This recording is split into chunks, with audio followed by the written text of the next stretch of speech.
Gulf ರಾಷ್ಟ್ರಗಳ ವಿರುದ್ಧ ಸಮರ ಸಾರಿದ ಇರಾನ್ ಬಾಬ್ಕೋ ತೈಲ ಸಂಸ್ಕರಣಾ ಘಟಕದ ಮೇಲೆ ದಾಳಿ. ಬಹ್ರೇನ್ನಲ್ಲಿ ಮಿಸೈಲ್ ಮಳೆ ಸುರಿಸಿದ ಇರಾನ್ ಸೇನೆ.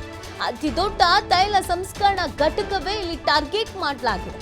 ನೋಡಿ, ಗಲ್ಫ್ ರಾಷ್ಟ್ರಗಳ ವಿರುದ್ಧ ಸಮರ ಸಾರ್ತಾ ಇರುವಂತದ್ದು ಇರಾನ್. ಹೇಳಿದಂತೆಯೇ ಕೆಲಸವನ್ನ ಮಾಡಲಾಗ್ತಾ ಇದೆ. ನಾವು ಎಲ್ಲೆಲ್ಲಿ ಬಗ್ ಬಡಿಬೇಕು ಆ ಕೆಲಸವನ್ನ ಮಾಡ್ತೀವಿ ಅಂತ ಹೇಳಿತು. ಅದರಂತೆಯೇ ಗಲ್ಫ್ ರಾಷ್ಟ್ರಗಳ ವಿರುದ್ಧ ಸಮರ ಸಾರ್ತಾ ಇರುವಂತದ್ದು ಇರಾನ್. ಬಾಬ್ಕೋ ತೈಲ ಸಂಸ್ಕರಣಾ ಘಟಕದ ಮೇಲೆ ದಾಳಿ ಆಗಿದೆ.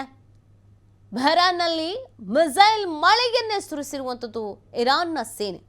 ಅತಿ ದೊಡ್ಡ ತೈಲ ಸಂಸ್ಕರಣಾ ಘಟಕವೇ ಟಾರ್ಗೆಟ್ ಅನ್ನ ಮಾಡಿಕೊಂಡು ಈ ಒಂದು ಅಟ್ಯಾಕ್ ಅನ್ನ ಮಾಡಲಾಗಿದೆ. ಪ್ರಮುಖವಾಗಿ ಇಲ್ಲಿ ಮೂರೂ ದೇಶಗಳನ್ನು ನಾವು ಗಮನಿಸಿದಾಗ ತೈಲ ಸಂಸ್ಕರಣಾ ಘಟಕಗಳನ್ನು ಟಾರ್ಗೆಟ್ ಮಾಡ್ತಾ ಇರೋದನ್ನು ನಾವು ನೋಡ್ತಾ ಇದ್ದೀವಿ. ಇಲ್ಲಿ ಇರಾನ್ ಕೂಡ ಅದೇ ಕೆಲಸವನ್ನು ಮುಂದುವರಿಸ್ತಾ ಇದೆ. Nakalapit na namog yun.